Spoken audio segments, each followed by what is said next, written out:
Assalamualaikum dan salam sejahtera. Anda bersama saya Nur Zawani Miskot. Naib Pengerusi DAP Johor Sheikh Umar Bagharib Ali berkata tiada apa yang pelik mengenai komplot untuk menjatuhkan Tan Sri Mahyadin Mat Yassin daripada jawatan Presiden Bersatu. Beliau berkata malah tidak ada yang pelik apabila wujud surat layang sewaktu Perhimpunan Agung Tahunan Bersatu yang mahukan Mahyadin meletakkan jawatan. Kata beliau, apa yang perlu dilakukan Mahyadin sekarang adalah duduk sejenak dan muhasabah diri. Bagaimana beliau sendiri pernah menggerakkan langkah Sheraton untuk merampas kuasa Putrajaya. Syed Umar berkata dalam keadaan pengerusi Perikatan Nasional itu sanggup menikam rakan sendiri yang sama-sama berjuang pada pilihan raya umum 2018, mana mungkin beliau boleh selamat dari pisau tersembunyi di belakang tangan rakan-rakan Bersatu. Apatah lagi katanya, rakan-rakan Mahyadin semuanya mempunyai rekod membawa lari sokongan ahli parlimen sehingga sanggup mengkhianati parti. Beliau juga menyebut bahawa apa yang dihadapi Mahyadin hari ini adalah karma untuk beliau. Baiklah, sementara itu seorang pengguna Facebook tampil menjawab pertikaian beberapa pihak yang mendakwa dan mempersoalkan mengapa harga RON 95 tidak diturunkan walaupun harga minyak mentah dunia menunjukkan penurunan sejak 2022. Pengguna akaun bernama Syahir berkata inilah masalah segelintir pihak yang malas membaca sehingga mudah percaya dengan fakta yang dibawa oleh pakar putar alam.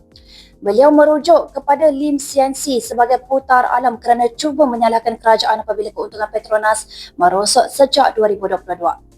Syahir menjelaskan penurunan keuntungan Petronas itu berlaku dengan kejatuhan harga minyak mentah dunia yang juga jatuh selepas memuncak pada tahun 2023. Namun penjelasan itu dibalas pula dengan beberapa pengikut Lim Sian Si yang mempersoalkan mengapa harga RON 95 tidak turun jika benar harga minyak dunia sudah jatuh. Menjawab persoalan itu, Syahir berkata harga RON 95 kekal pada RM2.05 seliter kerana kerajaan telah pun menampung sebahagian kos sebenar yang mencecah sekitar RM2.50 seliter. Baiklah, ada sedikit perkembangan mengenai misi Sumut Nusantara.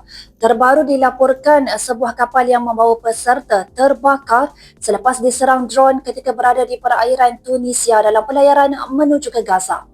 Salah seorang peserta misi kemanusiaan ke wilayah yang disalimi rejim Zionis itu, Rahmat Ihsan, memberitahu insiden tersebut bagaimanapun tidak mengakibatkan kecederaan ataupun kemalangan jiwa.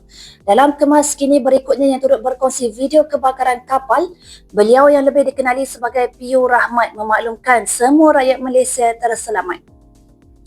Beliau antara 15 rakyat Malaysia yang menyertai pelayaran itu sejak 31 Ogos lalu di pelabuhan Barcelona, Spanyol. Kumpulan itu bersama lebih 50 bot dari 44 buah negara menggerakkan misi kemanusiaan Global Sumut Flotilla. Baiklah, paparan tadi mengakhiri berita kita hari ini.